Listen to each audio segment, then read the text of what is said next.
আল্লামা Jalaluddin Suyuti রাহমাতুল্লাহি আলাইহি তিনি নবীজির জীবন বৃত্তান্ত নিয়ে একটা কিতাব লিখছেন। ওইটা হলো খাসায়েসুল কুবরা। ওই খাসায়েসুল কুবরার মধ্যে উল্লেখ পাওয়া যায় আল্লাহ নবী দো জানের বাদশা নবী রাহমাতাল লিল আলামিন তিনি যেদিন দুনিয়ার বুকে তাশরীফ এনেছেন, ওই দিন আমার ভাইয়েরা, আমার বন্ধুরা রে, আরবের ওই ভেড়া বকরিগুলা পর্যন্ত নবীজিকে মারহাবা মারহাবা জানাইছেন। বলেন সুবহানাল্লাহ। কেমনে মারহাবা জানাইছেন ভাইরা আমার, বন্ধুরা আমার?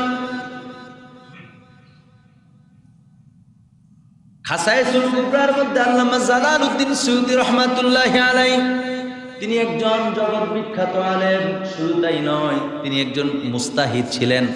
মুস্তাহিদ সম্পর্কে হাদিস শরীফের মধ্যে আসছে মেশকাত শরীফের 36 পৃষ্ঠা। কয় পৃষ্ঠা বলেন? মেশকাত শরীফের কয় পৃষ্ঠা? 36 পৃষ্ঠার মেশকাত শরীফের 36 পৃষ্ঠার মধ্যে রয়েছে আবু দাউদ শরীফের একখানা হাদিসে মুবারাকা। আল্লাহর নবী দো জাহানের বাদশা নবী রাহমাতাল লিল আলামিন বলেন, আমার উম্মতের মধ্যে প্রত্যেক শতাব্দীর প্রান্তে 100 বছরের মাথায় এমন একজন মহান বুজুর্গকে আমার আল্লাহ পাঠাবেন। আমি নবীর উম্মত হিসেবে এমন একজন মহান বুজুর্গকে পাঠাবেন যিনি এসে ইসলামকে নতুনভাবে আবার সংস্কার করবে। বলেন না সুবহানাল্লাহ। এটা নবীজি বলে গেছেন। কে বলে গেছেন? জিনাকে বলা হয় মুজাদ্দিদ। কি বলা হয়? মুজাদ্দিদ। মুজাদ্দিদ এই আল্লামা জালালউদ্দিন সুয়ুতী তিনি একজন মুজাদ্দিদ ছিলেন। বলেন সুবহানাল্লাহ।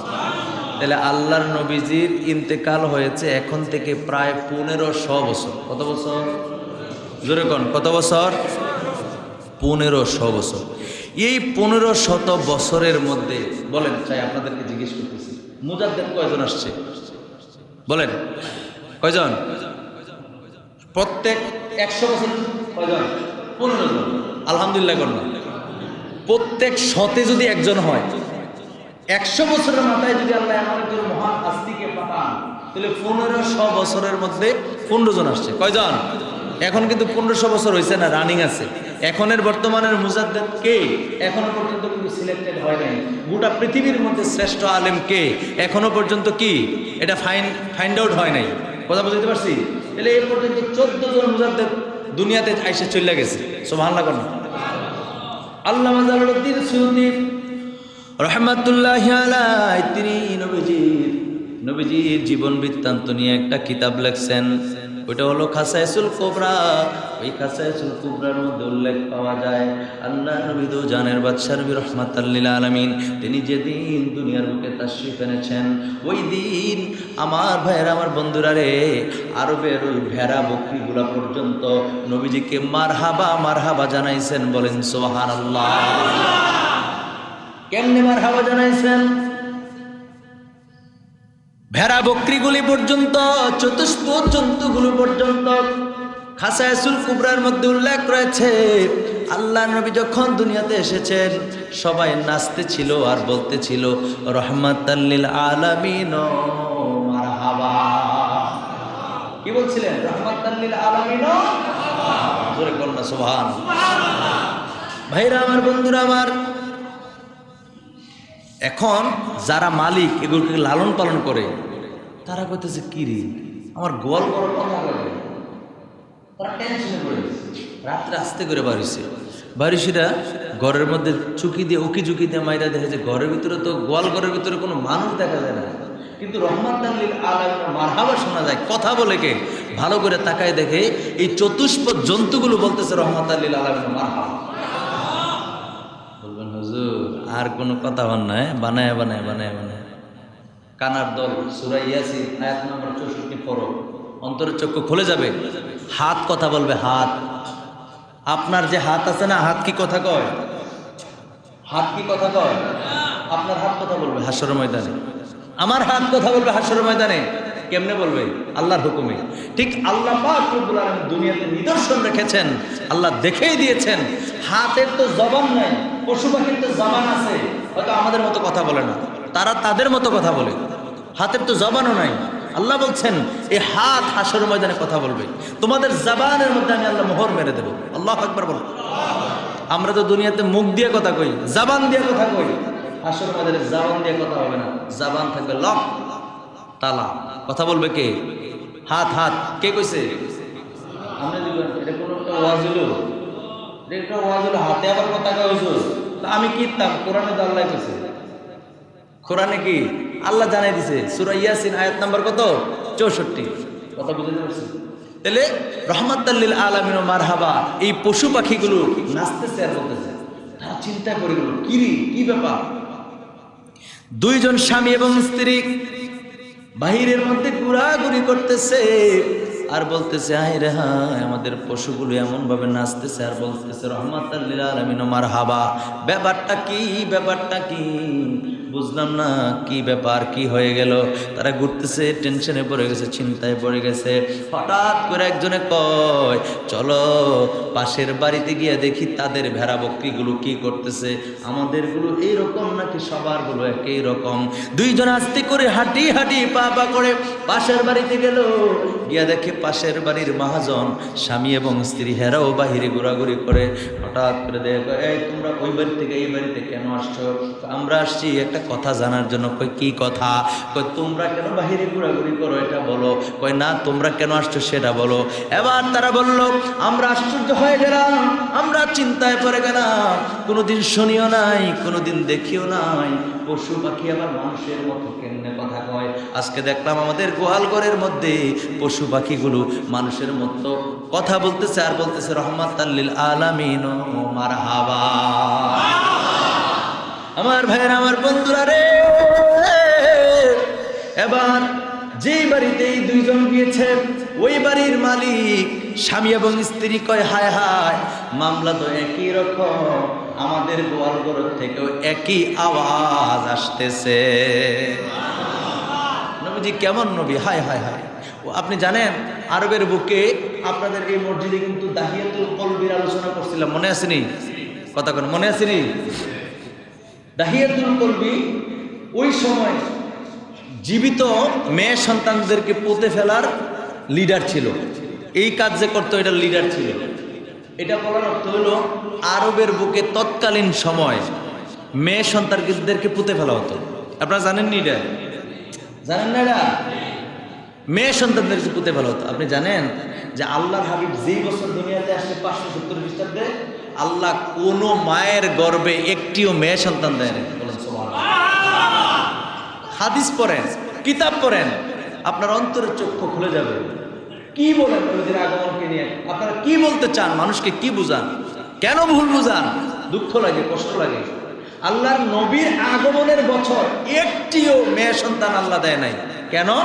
মানুষ একটা ভুল প্রথায় ছিল যে মেয়ে হইলেই তার পুঁতে ফেলবে।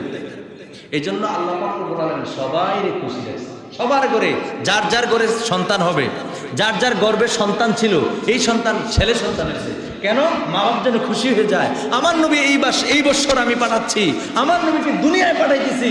আর ওই সময় একটা সন্তান আমি মেয়ে সন্তান দিলাম, তাকে যদি পুঁতে ফেলা হয়, সে যদি হাসর ময়দানে বলে রহমাতাল লিল আলামিন নবী আসার পরেও আমি কেন জীবিত অবস্থায়, আমার বাবা কেন আমাকে মাটির নিচে আপনার গর্ত করে আমাকে কেন মাটির নিচে পুঁতে ফেলা হলো, যদি এই প্রশ্ন করে, সেই জন্য মহান রব্বুল আলামিন কাউকে অখুশি রাখেন নাই, সবাইকে ছেলে সন্তান দিয়েছেন। জোরে বলেন সুবহানাল্লাহ। আপনি নবীজির সম্মান কি শুনবেন? বড় দুঃখের বিষয় যে আমি অসুস্থ, জানি না আমার এই অসুস্থতাটা কবে শেষ হবে। এরকমটা কখনোই হয় নাই। দেখেন আমার ঘন ঘন আমি শ্বাস চলতেছি, শ্বাস চলে যাচ্ছে। প্রথম যেই দিন আসছি, এরপরে আবার নিয়োগের আগে যে জুমা আসছি, 2 জুমা কিন্তু তুফানের মতো বয়ান চলছে না? এখন কিন্তু আমি শ্বাস রাখতে পারতেছি, কষ্ট হইতেছে। কথা বুঝতে পারছি? এরপরও কি, আমি জানি আপনারা আমাকে ভালোবাসেন, সেজন্য কথাগুলো শুনতেছেন। কোরআন এবং হাদিসের রাসূলুল্লাহর আগমনের সম্মান, কথা বলেন ঠিক কিনা বলুন? আমি আলোচনা শেষ করে দেবো, আর বেশি কথা বলবো, ঠিক 10 থেকে 15 মিনিট আর কথা বলবো, তারপরে আলোচনা শেষ করে দিয়া আমরা দোয়া মোনাজাতের দিকে চলে যাব। যেই কথাটা বলতে চাচ্ছিলাম, আল্লাহর হাবিবের এত মর্যাদা আল্লাহ দিয়েছেন যে ওই বছর একটিও মেয়ে সন্তান আল্লাহ দেয়, বলেন দেয়। পৃথিবীর অবস্থা কেমন ছিল জানেন? একটু বলি, ছোট্ট করে বলি। এমন একটা সময় ছিল যেই সময় আপনার মানুষে মানুষে মারামারি, মানুষে মানুষে কাটাকাটি, কোনো ন্যায় বিচার ছিল না, কোনো ইনসাফ ছিল না। মেয়েদেরকে জীবিত পুঁতে ফেলা হতো, পশু পাখিদের উপর চলতো নির্মম অত্যাচার। পশুদেরকে নিয়ে আপনার খেলা হতো, ওই খেলার মধ্যে আপনার সিরিয়াল ধরে উটকে দাঁড় করায় দিত। ওই উট দৌড় প্রতিযোগিতার মধ্যে উটকে যখন দিত, এখন আপনার উট তো আর মানুষের কথা বোঝে না, যার কারণে লেজের নিচে দিয়ে আগুন লাগাই দিত, যার কারণে এরা দৌড়ে চলে যেত যেন ফাস্ট হয়ে যায়। যেরকম নাউজুবিল্লাহ, এরকম অত্যাচার করা হতো। শুধু তাই নয়, ওই সময়ের মানুষ ছিল বর্বর, যে সময়টাকে বলা হয় জাহিলি যুগ। জাহিলি যুগ মানে অন্ধকারের যুগ। কেন অন্ধকারের যুগ হবে? সূর্য কি তখন ওঠে নাই? যদি প্রশ্ন করি সূর্য কি উঠে নাই, আপনারা বলবেন হ্যাঁ উঠেছিল। চন্দ্র কি উঠে নাই? হ্যাঁ উঠেছিল। দিনও হতো, রাতও হতো, এত মানুষও ছিল। এত কিছুর পরেও কেন অন্ধকারের যুগ বলা হতো? এই জন্য মানুষের মধ্যে ইনসাফ ছিল না, গোটা পৃথিবীতে ছিল হাহাকার। তখন রাসূল পাক সাল্লাল্লাহু আলাইহি সাল্লামকে পাঠানোর পূর্বের এই পরিস্থিতির মধ্যে মানুষ শুধু হাহাকারের মধ্যে। ন্যায় ইনসাফ নিয়ে কে আসবে? কে মানুষকে শান্তির বার্তা নিয়ে আসবে? কে আসবে শান্তির বার্তা হয়ে নিয়ে? কে আসবে শান্তির দূত হয়ে? এইভাবে মানুষের মধ্যে একটা হাহাকার ছিল। ওই সময় আমার আল্লাহ পাক রব্বুল আলামিন অশান্ত পৃথিবীতে রাসূলুল্লাহকে প্রেরণ করে ইনসাফ প্রতিষ্ঠা করেছেন, শান্তি দান করেছেন। বলেন সুবহানাল্লাহ। আল্লাহর নবী 40 বছরের পূর্বে কিন্তু ইসলাম প্রচার করেন নাই। আল্লাহ পাকের পক্ষ থেকে আল্লাহর হুকুম আসে নাই। 40 বছরের পূর্বে আল্লাহর হাবিব একটি মিথ্যা কথাও বলে নাই, একটি নবীজি একটি জালিয়াতিও করে নাই, একটি বাটপারিও করে নাই। আল্লাহর হাবিব 40 বছরের পূর্বের যেই সময়টা, ওই সময়টাও আমার আল্লাহ পাক রব্বুল আলামিন এমনভাবে নবীজিকে রেখেছেন, গোটা পৃথিবীর এমন একজন মানুষ নাই যার মনে নবীজি কষ্ট দিয়েছিলেন, এরকম একজন মানুষও নাই। আল্লাহর নবী ওইভাবে চলাফেরা করেছেন। বলেন সুবহানাল্লাহ। আর আপনার আমার জীবন কি? বুঝ হওয়ার পরেও মা বাপরে ঘর থেকে লাত্তি দিয়ে বার করে দেয়। মা বাপ বৃদ্ধ হয়ে গেছে, ঘর থেকে বার করে দেয়, খাওন দেয় না, খোঁজ খবর ঠিক মতো লয় না, কথা কয় ঠিক কিনা বলে? আপনার আমার বুঝ হয়েছে, ভাইয়ের সম্পদ আমরা কেড়ে নেই, গালিগালাজ করি, আমরা অনেক খারাপ কাজে লিপ্ত। সকাল থেকে শুরু হয় মিথ্যা কথা, সুদ, ঘুষ, বাটপারি, সিটারি, তারপরে নাই কোনো ইনসাফ, নাই কোনো ভালো ব্যবহার। এইভাবে আপনার আমার জীবন। অথচ আল্লাহর হাবিবের একদম ছোট্ট কাল থেকে একেবারে শেষ পর্যন্ত একটি মানুষও বলতে পারবে না নবীজি কাউকে কষ্ট দিছে। বলেন না সুবহানাল্লাহ। হায় হায় হায়, কেমন নবী আপনার আমার নবী! মানুষ পাগল হয়ে গেছে। এটা কে রে? এটা না মিথ্যা কথা বলে, না কারো নিন্দা করে, না কারো ক্ষতি করে, পারলে উপকার করে। হায় হায়, এটা কে? গোটা আরবের বুকে আল্লাহর হাবিবের বিশ্বস্ততা অর্জন হয়েছে। এই জন্য কাফের বেঈমান মুশরিকেরা নবীজিকে আল আমিন বলতে। বলেন না সুবহানাল্লাহ। আল্লাহর হাবিবের যখন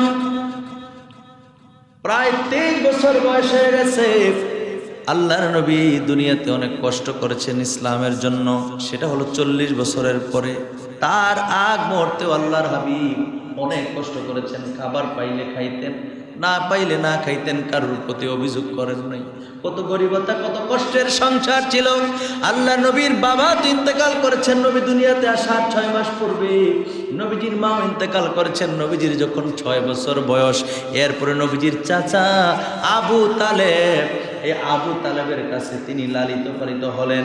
মোটামুটি একটু বয়স হওয়ার পরে তিনিও চলে গেছেন আল্লাহর ডাকে। আল্লাহু আকবার বলেন। ভাইরা আমার, বন্ধুরা আমার, নবীজি কোনোদিন খাবার নিয়ে অভিযোগ করেন নাই। নবীজি কোনোদিন কারো কাছে কোনো অভিযোগ করেন নাই। পাইলে খাইছেন, না পাইলে না খাইছেন, শুকরিয়া আদায় করছেন। ভাইরা আমার, বন্ধুরা আমার, বয়স যখন 23 বছরে উপনীত হয়েছে, ওই সময় খাদিজা রাদিয়াল্লাহু তাআলা আনহা, ওনার বান্ধবী নাম হলো নাফিজা। নাম কি? নাফিজা। এই নাফিজার মাধ্যমে আল্লাহর হাবিবের কাছে প্রস্তাব এসেছে যে খাদিজার অনেক বড় ব্যবসা, এই ব্যবসা আগলায় রাখার মতো যাকেই দায়িত্ব দেয়া হয়, কোটি কোটি টাকার মালিক ছিলেন আম্মা জান আপনার আমার মা উম্মাতুল মুমিনিন, নবীজির স্ত্রীগণ হলো মুমিনদের মা। সেই হিসেবে খাদিজা রাদিয়াল্লাহু তাআলা আনহা তিনি ছিলেন আমাদের আম্মা জান। তিনি খাদিজা রাদিয়াল্লাহু, তখন তার বিয়ে হয় নাই। ঘটনাটা এই জায়গা থেকে শুরু। যাকেই ব্যবসার দায়িত্ব দিচ্ছেন, এখন ব্যবসার দায়িত্ব একুরেট বুঝাই দিতে পারে না, আয় উন্নতি হচ্ছে না, শুধু লস হচ্ছে, এবং তিনি দিনের হিসাব বুঝে পাচ্ছেন না। এখন তিনি কি করবেন, বড় চিন্তিত হয়ে গেছেন। এই কথাটা তিনার বান্ধবী নাফিজার কাছে শেয়ার করছেন।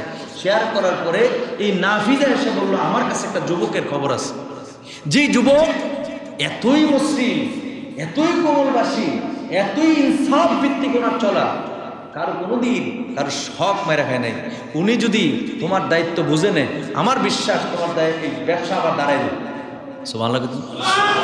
নবীজির কাছে যখন এই নিউজ চলে আসলো, তখন নবীজির চাচা আবু তালেব জীবিত আছেন। আবু তালেব তখন খুব বৃদ্ধ এবং অপারগ অবস্থায় আছেন। ভাইরা আমার, বন্ধুরা আমার, নবীজির এই খবর শুনে আবু তালেব অনেক খুশি হয়ে গেছে। হারে, আমার বাতিজার বুঝি একটা কাজ পাইছে এতদিন।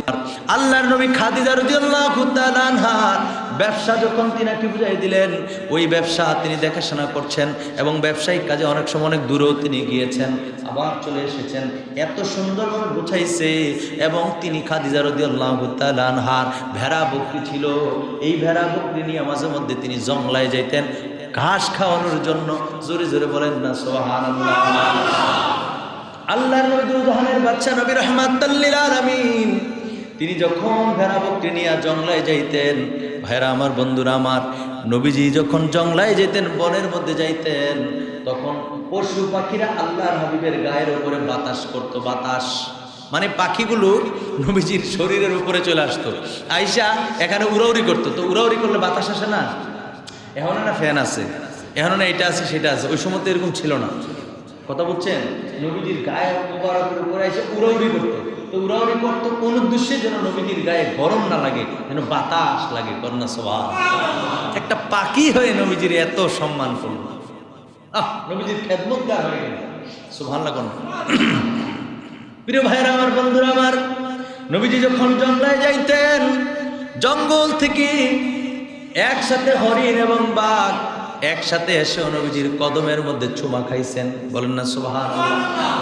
আমার ভাইরা আমার, বন্ধুরা, অথচ বাঘ এবং হরিণ দুইটা কখনোই একসাথে চলে না। বাঘ যদি হরিণের পায়, আস্থা রাখবো? বলেন না, আস্থা রাখবো? আস্থা রাখার কোনো সুযোগ আছে? কিন্তু আল্লাহর হাবিব দুজাহানের বাদশা নবীর কদমে যখন চুমা খাইছে, বাঘ এবং হরিণ একসাথে, না বাঘে হরিণকে ভয় দেখাইছে, না হরিণ ভয় পাইছে। সুবহানাল্লাহ। এবং বনের যে অজগর, বড় বড় সাপগুলি এসা নবীজির কাছে ফানাতুল্লাহ থাকতো। কেন? যেন নবীজির উপরে রোদের আলো পরে নবীজি যেন কষ্ট না পায়। মেঘের খণ্ড নবীজি যেদিকে হাঁটতেন, উপরে মেঘের খণ্ড ওই দিকেই চলতো, যেন নবীজির উপরে রুদ্র না পড়ে। বলেন না সুবহানাল্লাহ। এই ঘটনাগুলি পর্যায়ক্রমে 23 থেকে 24, 25, এই 2-2.5 বছর যখন গেছে, এর মধ্যে হঠাৎ করে ব্যবসা বাণিজ্য দেখতেছে দিন দিন অনেক উন্নতি হয়ে গেছে। খাদিজা রাদিয়াল্লাহু তাআলা কিরি ব্যাপার, কিরে এটা কেমন লোক, যেই লোক আমার ব্যবসায় আশা করে আপনার পাই টু পাই হিসাব আমাকে বুঝিয়ে দিছে। শুধু তাই নয়, আমার ব্যবসার খুব উন্নতি হচ্ছে। এবার ফলো করা শুরু করলো। এখন ফলো করতে গিয়ে দেখে তিনি যেদিকে যায় সেদিকে মেঘের খণ্ড চলে, যেদিকে যায় ওদিকে দেখে পাখিরে বাতাস করে। আয় হায় হায়, তিনি যেদিকে যায়, যেই ভেড়া বকরিগুলো নিয়ে আসছে, আল্লাহ নবী ডাকও দিতে হয় না, এই এদিকে যাও ওদিকে যাও। অথবা রাখাল, যারা রাখাল ভেড়া বকরি রাখে, দেখবেন এরা ডানে বামে নেওয়ার জন্য লাঠি দিয়ে ইশারা দেয় বা গলা দিয়ে আওয়াজ করে, করতো না? এছাড়া কি চলবে? ওরা তার কথা বোঝে না। কিন্তু আল্লাহর হাবিবের এরকম করার কোনো সুযোগ দরকারে হয় নাই। যেই ভেড়া বকরিগুলো নিয়ে আসতো, মনের আনন্দে তাড়াতাড়ি খেয়ে নবীজির কাছে চলে আসতো। সুবহানাল্লাহ। আপনাদের কাছে মনে হবে এগুলো গল্প, কিন্তু এগুলো রাসূলুল্লাহ সাল্লাল্লাহু আলাইহি সাল্লামের সিরাতের মধ্যে আছে। নবী করিম সাল্লাল্লাহু আলাইহি সাল্লামের জীবন বৃত্তান্তের মধ্যে এগুলো আছে। বলেন না সুবহানাল্লাহ। আমি বানায় বানায় বলি নাই। আল্লামা জালালউদ্দিন সুয়ুতী রহমাতুল্লাহ আলাইহি ওনার কিতাব থেকে এখন আমি এই কথাগুলো বলতেছি, হাসাসুল কথা থেকে বলতেছি। এইভাবে আল্লাহর হাবিবের খেদমতগার হয়ে যেত। তো এক শায়ের তার গজলের মধ্যে বলতে, গজলটা গাইতেননি? একটা গজল গাইতাম, নবীজিকে রাখাল বলা যাবে না, মনে রাখবেন। নবীজি রাখালের দায়িত্ব পালন করলো, নবীজিকে রাখাল বলা যাবে না। কোরআন সূরা বাকারা আয়াত নম্বর 104, আয়াত নম্বর কত? 104। আল্লাহ বলছেন, আমার নবীজিকে তোমরা রাখাল বলিও না। ইয়া আইয়ুহাল্লাযীনা আমানু লা তাকুলু রাইনা, তোমরা নবীজিকে রাইনা বলো না, মানে রাখাল বলে গালি দিও না। আমার নবীজিকে এই দায়িত্ব আমি আল্লাহই দিছি, রাখাল বলা যায়। যেমন মনে করেন যে আপনি কি আলেম, ইফ ইউ ডোন্ট মাইন্ড, আপনি কি আলেম নি? আপনি আলেম, থ্যাংক ইউ। আলেম সারা কেউ আছেন পাঞ্জাবি পায়জামা পরে সুন্দর করে আসছেন? আসেন না অনেকে? আচ্ছা, যেমন ওই মুরব্বী, আপনি কি আলেন? এটা উনি আলেন না, মনে করেন আমি ওনাকে উপমা দিচ্ছি। উনি পাঞ্জাবি পরছে, টুপি পরছে, পায়জামা পরছে বা সাদা লুঙ্গি পরছে, দেখতে একটা আলেমের মতো মনে করেন। কিসের মতো? কথা বলেন, কিসের মতো? এখন আলেমের মতো হওয়ার কারণে যদি ওনার জুব্বাটা আমারটার মতো এরকম লম্বা থাকতো, মাথায় একটা ফাগরিও থাকতো, গাল ভর্তি দাড়িও আছে, এখন উনি আলেম না, আলেমের মতো আসছে, আপনি কি তাকে আলেম বলতেন? বা কেউ বলবেন আলেম? বোঝার চেষ্টা করেন আমার কথা, বলবেন? বলতাম না, কারণ উনি আলেম না। উনি কি নয়? আলেম না। তো আলেমের মতো দেখতে কি? আলেমের মতো। আল্লাহর হাবিব রাখালের কাজগুলো করার পর নবীকে রাখাল বলা যাবে না। ভেষটা ছিল রাখালের, ভেড়া বকরি পালছে, দেখাশোনা করছে, ব্যবসা দেখছে। এরপরও আল্লাহ যেহেতু কোরআনে বলছেন ইয়া আইয়ুহাল্লাযীনা আমানু লা তাকুলু রাইনা, হে ঈমানদারেরা আমার নবীকে রাখাল বলিও না। দেখতে রাখালের মতো, ভেষটা রাখালের হলো, ভেষটা আলেমের মতো হলো, তিনি যেরকম আলেম নয়। আল্লাহ পাক রব্বুল আলামিন বুঝাইছেন আমার নবী রাখালের মতো, তোমরা দেখলেও নবী রাখাল নয়, তিনি হলেন দু জাহানের বাদশা। বলেন সুবহানাল্লাহ। এই জন্য এক শায়ের তার গজলের মধ্যে এভাবে বলছেন, নবী রাখালিয়ার ভেষে বিবি খাদিজার দেশে বকরি চড়াইতেন জঙ্গলায়। বলেন নবী রাখালিয়ার ভেষে বিবি খাদিজার দেশে বকরি চড়াইতেন জঙ্গলায়। বনের যত পশুগণ ভক্তি করত দুই চরণ। সুবহানাল্লাহ কইতেন না? আর বনের যত পশুগণ ভক্তি করত দুই চরণ, পাখিগণে বাতাসে করত গায় গো নবীজি কোন সাধনে পাই। বলেন কোন সাধনে পাইব তোমার নবীজি, কোন সাধনে পাই। কি সাধন করলে, কি এরাদা করলে, কিভাবে চাইলে আপনি নবীকে পাবো? কত আকাঙ্ক্ষা। কোন সাধনে পাইব তোমার নবীজি, কোন সাধনে পাইব। আরে বনের অজগরে শিরে ছাতা ধরে মেঘ মাল্লা ছায়া দিত গায়। হায় হায়, বনের অজগরে শিরে ছাতা ধরে মেঘ মাল্লা ছায়া দিত গায়। তোমার এই মুজিজা দেখে বিবি খাদিজা জীবন মরণ সবে দিল পায়। জীবন মরণ সবে দিল পায় গো নবীজি কোন সাধনে পাইব, কোন সাধনে পাইব তোমায় গো নবীজি, কোন সাধনে পাই।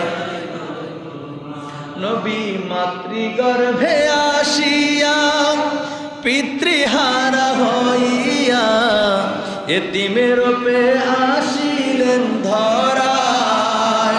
নবী মাতৃগর্ভে আসিয়া পিতৃহারা হইয়া এতিমের রূপে আসিলেন ধরায়।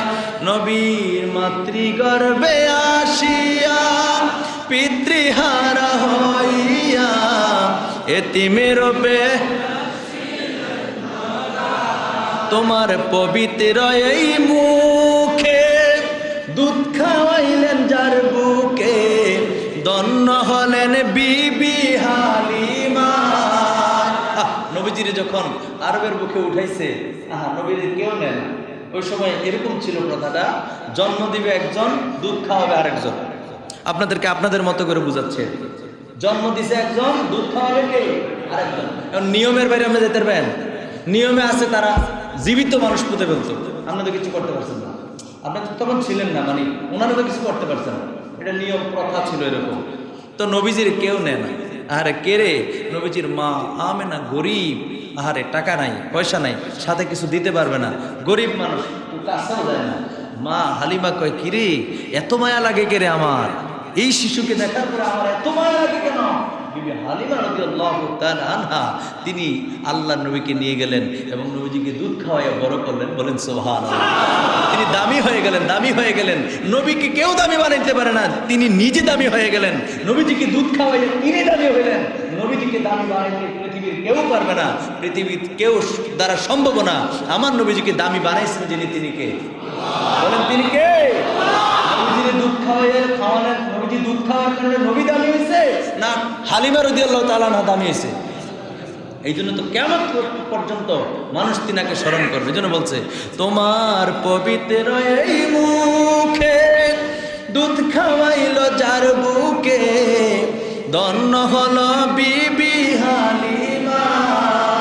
আরে ধন্য হলেন বিবি হালিমা গো নবীজি, কোন সাধনে পাইব, কোন সাধনে পাইব তোমায় গো নবীজি, কোন সাধনে পাইব। একটা জবানও বন্ধ রাখবেন না, চিৎকার মেরে বলেন সুবহানাল্লাহ। যেই নবীকে গাছে মানলো, যেই নবীকে মাছে মানলো, নবীজিকে যেই নবীকে পশু পাখিরা পর্যন্ত, যেই নবীর খেদমত করেছে, খাদেম হয়েছে, যেই নবীর জন্য কুল কায়নাত পাগল, বলেন তো দেখি ওই নবীর জন্য আমরা পাগল হওয়ার দরকার আছে না? না, আমাদেরকে যদি কেউ পাগল বলে বলুক, আমাদেরকে কেউ যদি ভণ্ড বলে বলুক, আমাদেরকে কেউ যদি বেদাতি বলে বলুক, আমাদের কোনো আপত্তি নাই, আমাদের কোনো সমস্যা নাই। কারণ আমরা নবীর জন্যই পাগলামি করছি, আমরা নবীর সম্মান বলছি। এগুলো বলার কারণে যদি আমরা পাগল হই, এগুলো করার কারণে যদি আমরা বেদাতি হই, তো হইছি, সমস্যা নাই। নবীর জন্য পাগল হয়েছি।